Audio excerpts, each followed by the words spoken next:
Hey everyone, how's it going? Welcome back to Let's Play Doom.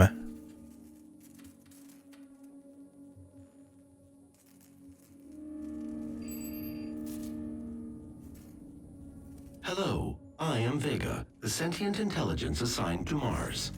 After running diagnostics on the Praetor suit, it appears that I can activate optional challenges that, when completed, will assist in upgrading your arsenal at an accelerated pace. I have added a tracking component to your dossier. Alright, so we now have some optional challenges that we can engage in, like discovering 3 secrets in the level or killing enemies in specific ways. We will get 3 of those per mission.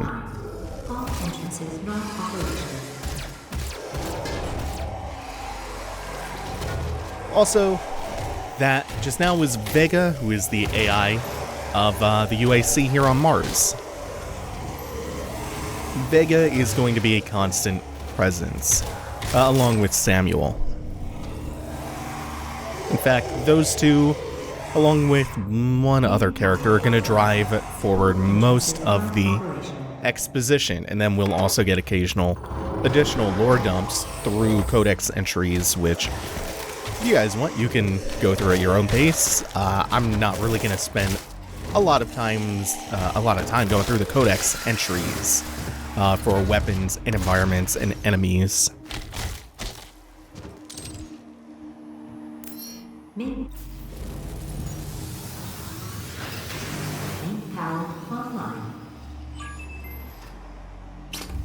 I believe in honesty, especially now, in what will be your final moments in this world.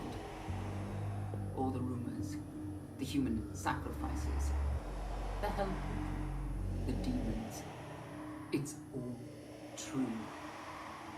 My sisters and brothers, be thankful. You will be the first. You will have a seat alongside them, just as I will, in what will become the new world that they create for us. Starting now.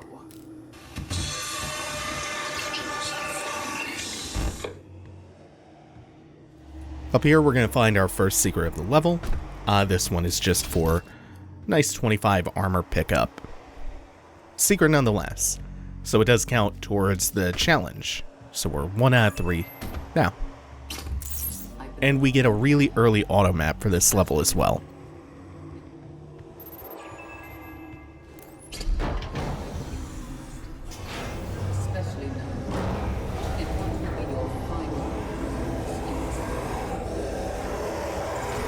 Oh, she's just repeating her speech. Okay.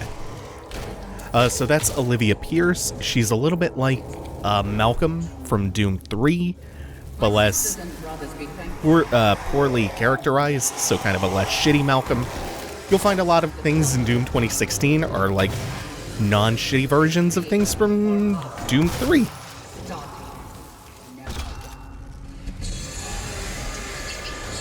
We will just savor being maxed out on health and armor for this point in the early game, because it's not going to happen all that often, and when we do max out, that's not going to be a state that we're going to stay in for very long.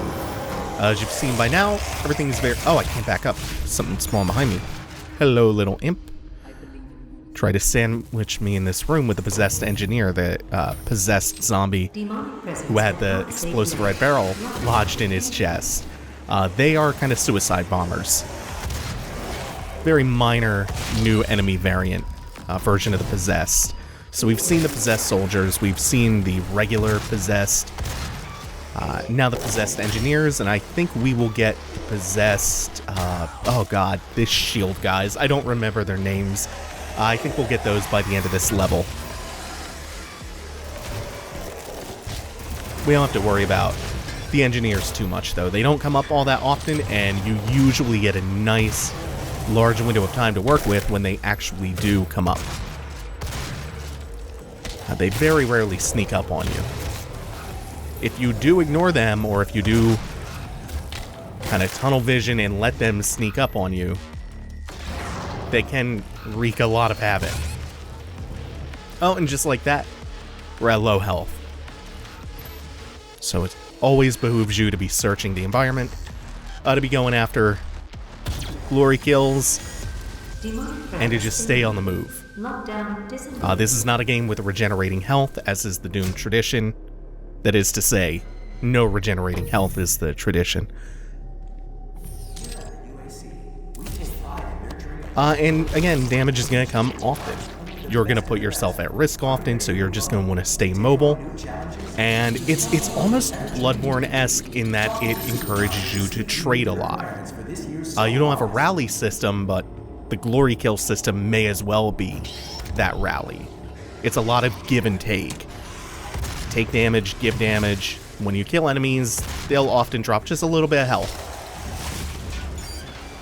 So you're always trying to play this balancing act, this risk-reward balancing act. And it makes things all the more frantic and all the more fun. Because you're always at least in a little bit of danger. You never feel like perfectly safe. And that danger only grows. Because right now we're still dealing with really basic enemies. I mean, the imps are about the most dangerous things that we're fighting right now. And they're very squishy. That's gonna change pretty quick. And then the only other real danger you face is maybe getting surrounded and taking a couple pot shots from the possessed, or running into like a possessed soldier. As you saw before, we got our chainsaw. We haven't had good cause to use it yet, but to just comment on that a little bit, the chainsaw is a weapon in every single Doom game. In this one, it's not a standard weapon, it's more... Whoa, the glory kill pushed me into a wall a bit. This is more of a special weapon. And it even has its own special ammunition. Some pretty rare ammo. And that's represented by the 3 red pips in the bottom right, below the ammo count for the gun that you currently have out. So we have 3 bars of fuel for the chainsaw. The chainsaw is a one-hit kill. And depending on what you're using it on, that'll determine how much fuel is used.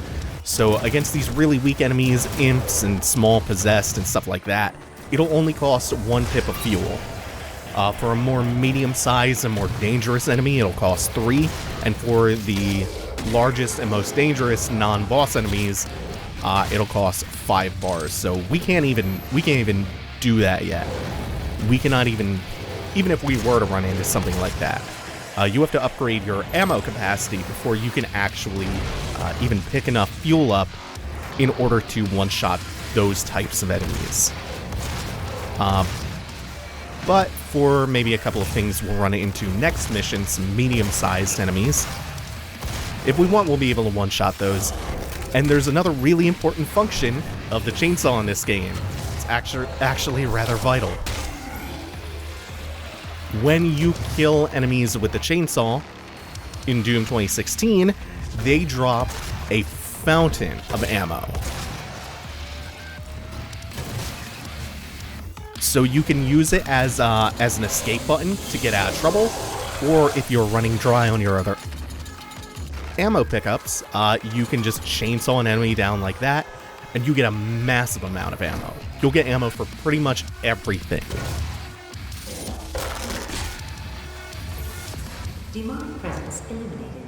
So the flow of this is now we're switching guns constantly, we're using our weapon mods, and as we get low, we're not only switching to the guns that have a higher capacity on their or more ammo left, we're also chainsawing tactically to get ammo back and to clear waves out, to maybe deal with more dangerous enemies as well. And we don't even have all that many weapons yet. In fact, we'll be getting 2 more in addition to the chainsaw in this level. This hologram that we're seeing of the zombie, I don't think I actually activated it earlier. We can only get the charge burst because we have no other weapon to mod right now. However, we can still show that off. You're able to switch between mods on the fly by hitting R. Or you can also come into the weapon upgrade menu. And you can switch this way. I think I'm also going to grab a couple of things. Let's see, that's 1. This is 1, and then the other one is 3. Now they're both 3. So the cost of upgrading the weapon mods increases as you go. Now we have the yellow keycard. That's what the hologram of the possessed was showing us. If we had gone up to the door locked by the yellow keycard, we would have gotten that little hint leading us around by the nose. But since I already knew where to go, it wasn't needed. So we can now open the yellow keycard door, or we can do something else that'll get us to a secret. Pick up some chainsaw ammo and wait for this elevator.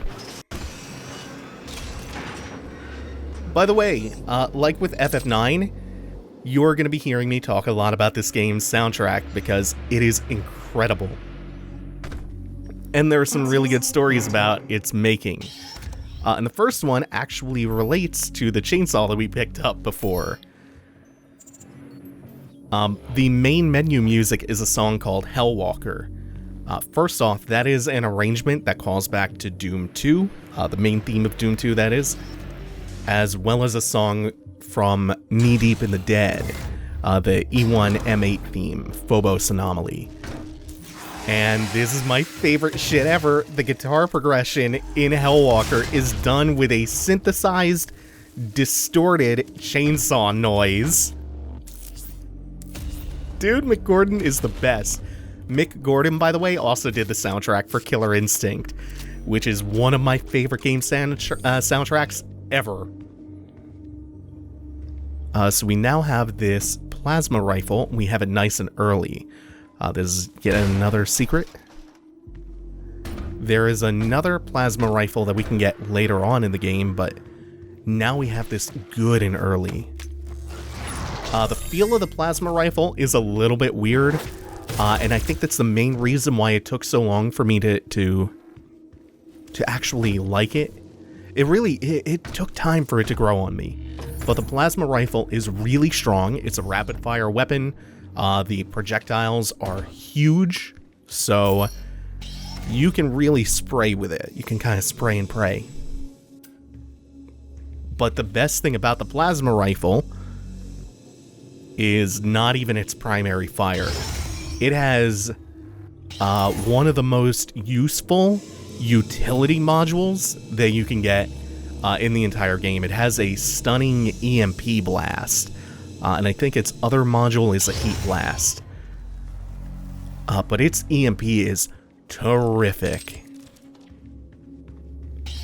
It's not the next thing that I'm gonna get, but it's probably right after the next upgrade what I'm gonna go after. How do we get to you, armor? Guess we're jumping out from here? I love that you can get this as a secret. You can get this early. The world is counting on us. How committed Oh, no, it's this way. Now we're finally gonna go through the yellow keycard door. Access granted. Oh, and that's how we would have triggered the hologram before to get us started on our way. Installation located in the vast Hellas Plain impact base. This high-tech mining resource is pushing the boundaries of the imagination each and every day. As a valued employee, your loyalty is more than just a commitment to the UAC. It's a commitment to the future of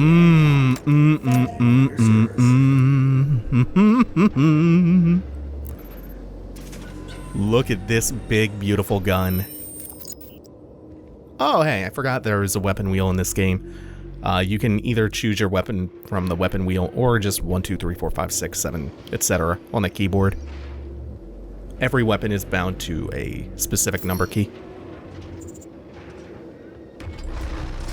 So the next weapon module I'm going after is the one for this gun. This is a micro missile upgrade, and it is one of my favorites. Otherwise, it's another, like, just strong rapid-fire gun.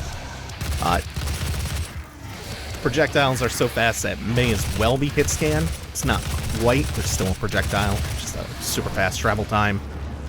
Now we have a lot to switch between.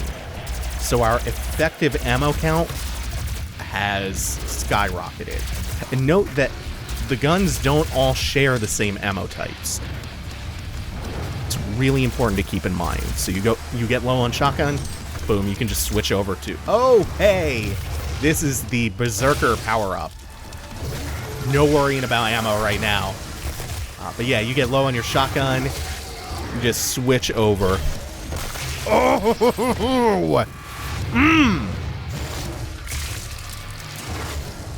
Jesus, that one's the best. Also that, where you punch the hole straight through their chest. This is a power-up. There are a couple like this. They all do different things. Berserker one is just about a 25-second rampage mode. Just grind everything up and rip everything apart with your bare hands. It's like instant glory kills for everything. There we go. Such a good feeling shotgun. Also the RPG, or the grenade on it is such a good upgrade. I just need to get the upgrade that reduces the load time, because it's not quite instant when you right click. There's like a maybe third of a second delay before you can actually fire the rocket. So just gotta get rid of that so I can do it snap instantly.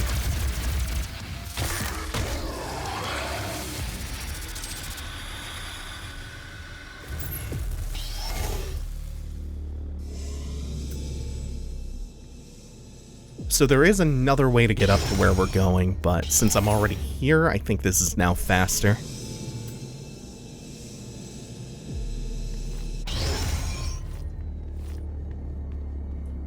Lots of health pickups. Nothing we necessarily need right now, though.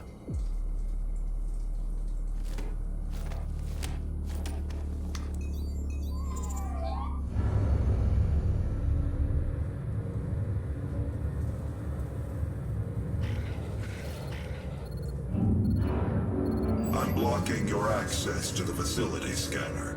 Come to the Vega terminal, and I'll give you what you need. Right, so we're gonna be in railroaded. Wait, do I have to take the elevator back now that I've done it this way?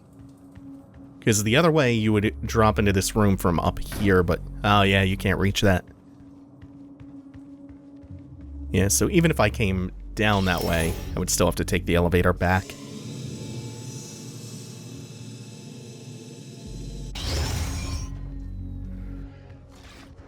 I think we are about to get another group of dudes spawning.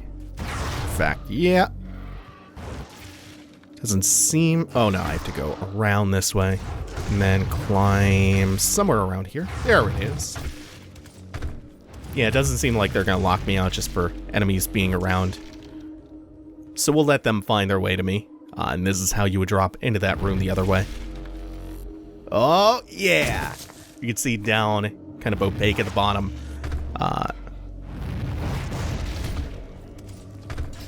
The impact, stabilization.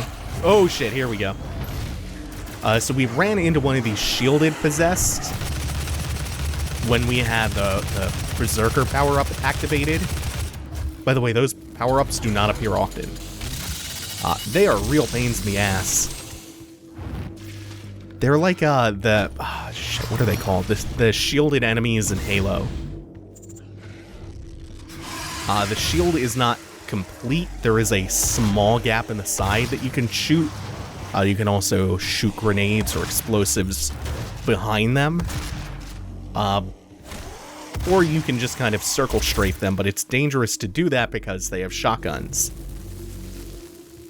So especially in close quarters, they tend to be really monstrous. Well, entry for that is locked. I think there is one other thing that we can do outside. In fact, we might have to.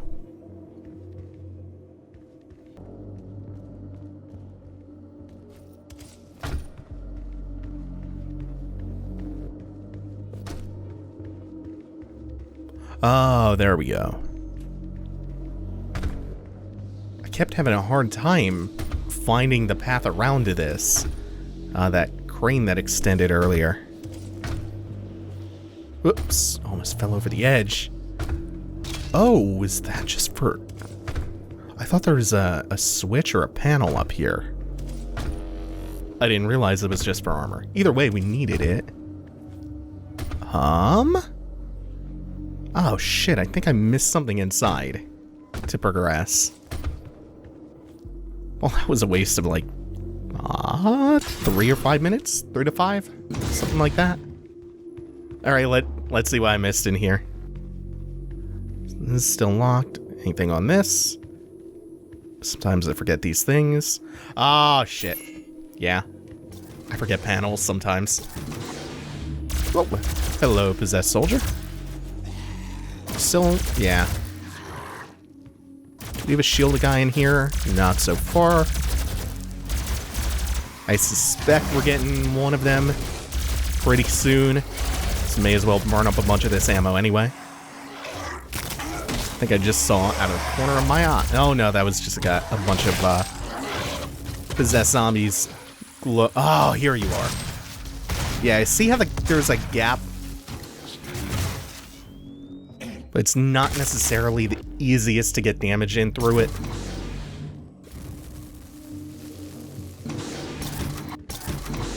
It's also very, very dangerous to engage them up close anyway. So for them, you can also just drain their shield with plasma shots. That works pretty well. You don't really want to take them on head on.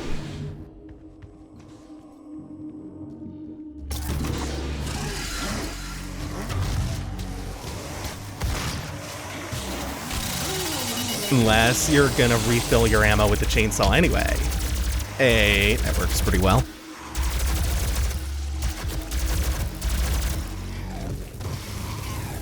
That chews through them just fine. Was there anything worth coming down the side to? No. Nothing in the side room.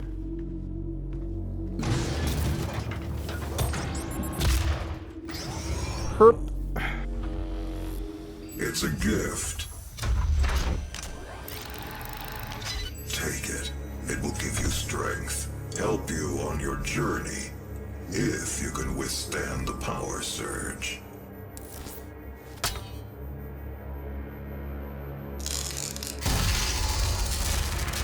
These Argent Energy Cells are going to be new optional pickups in each map, and with them you can upgrade your max armor, max health, or ammo capacity. Your Argent energy is taken into your system. It seems to agree with you. I will unlock the remaining Argent cells within the facility for you. Vega, give him what he wants. 61,337 UAC members deceased. 81% of the facility is on lockdown. Demonic presence through the Mars installation is critical. According to the records, Dr. Hayden, the invasion originated in the Lazarus facility. It seems that a hell wave was activated, transforming 64% of all UAC employees into the creatures you see roaming throughout the facility. The rest were killed by the demons released from their holding cells by Olivia Pierce. I feel I should apologize for what's happened here. Some of my employees took things too far. Olivia was the cause of all this, and I believe you will have to deal with her in time. You may not agree with our research, but know this. We exploited Hell and its resources because it was in mankind's best interest to do so. What you now see in this facility is the cost of progress. But none of that matters now. There is an emergency in the foundry. The regulators have been destroyed and the core temperatures are now destabilizing. They've overrun the adjacent facility. If the venting turbines aren't re-engaged, neither of us will survive the meltdown.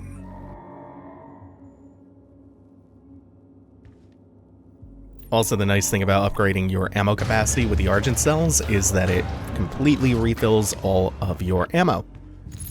And stopping the meltdown is going to be our next objective, so we're going to the foundry next time. Hey, we got all 3 challenges complete, found the fuel drone, that's all I really care about. Even finding all of the Praetor suit tokens, it's not as high priority for me. Thank you all for watching, take it easy, have a good one.